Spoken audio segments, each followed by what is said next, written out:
Hello friends, പുതിയൊരു notification വന്നിരിക്കുന്നത് നമ്മുടെ ഫെഡറൽ ബാങ്കിൽ നിന്നാണ്. പുതിയൊരു നോട്ടിഫിക്കേഷൻ വന്നിരിക്കുന്നത്. വിളിച്ചിരിക്കുന്ന വേക്കൻസി നോക്കുകയാണെങ്കിൽ പ്രോസസ് ഓഫ് അസോസിയേറ്റ് ഓഫീസർ സെയിൽസിലേക്കാണ് പുതിയൊരു നോട്ടിഫിക്കേഷൻ വന്നിരിക്കുന്നത്.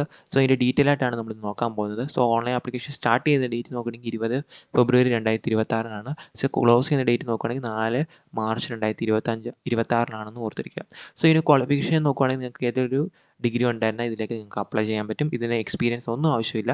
അതോടൊപ്പം തന്നെ ഇതിൻ്റെ നിങ്ങൾക്ക് ഒരു 50% മാർക്ക് ഉണ്ടായിരിക്കണം ആ ഗ്രാജുവേഷൻ. അത് മാത്രമേ അവർ പറയുന്നുള്ളൂ.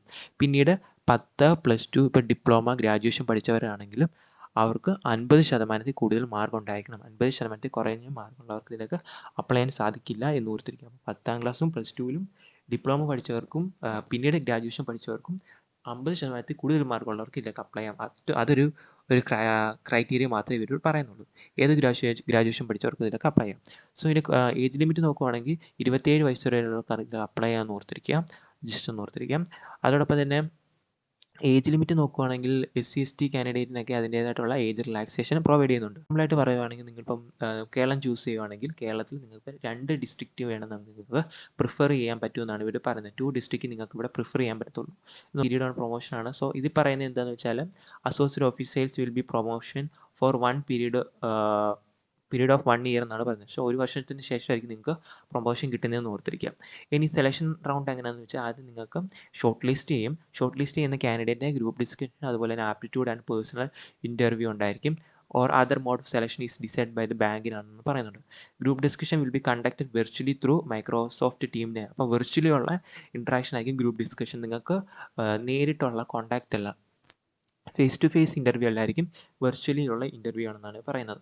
ജസ്റ്റ് അത് നിങ്ങൾ ഓർത്തിരിക്കാം.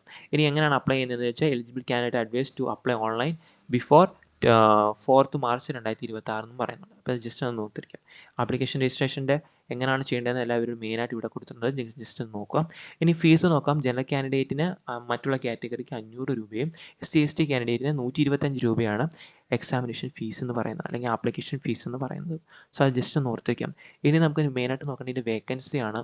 സോ ഇപ്പോൾ വിളിച്ചിരിക്കുന്ന Andhra Pradesh, Arunachal Pradesh, Assam, Bihar, Chandigarh, Chhattisgarh, Dadra and Nagar Haveli, Delhi, Goa, Gujarat, Haryana, Jharkhand, Karnataka, Madhya Pradesh, Maharashtra, Meghalaya, Mizoram, Nagaland, Odisha, Puducherry, Punjab, Rajasthan, Tamil Nadu, Telangana, Tripura, Uttar Pradesh, Uttarakhand, West Bengal. So ഇതിൽ ഒരു ഇമ്പോർട്ടൻ്റ് ആയിട്ട് ഒരു കാര്യം നോക്കുകയാണെങ്കിൽ നമ്മുടെ കേരളത്തിലേക്ക് ഇപ്പോൾ വേക്കൻസി ഒന്നും റിപ്പോർട്ട് ചെയ്തിട്ടില്ല.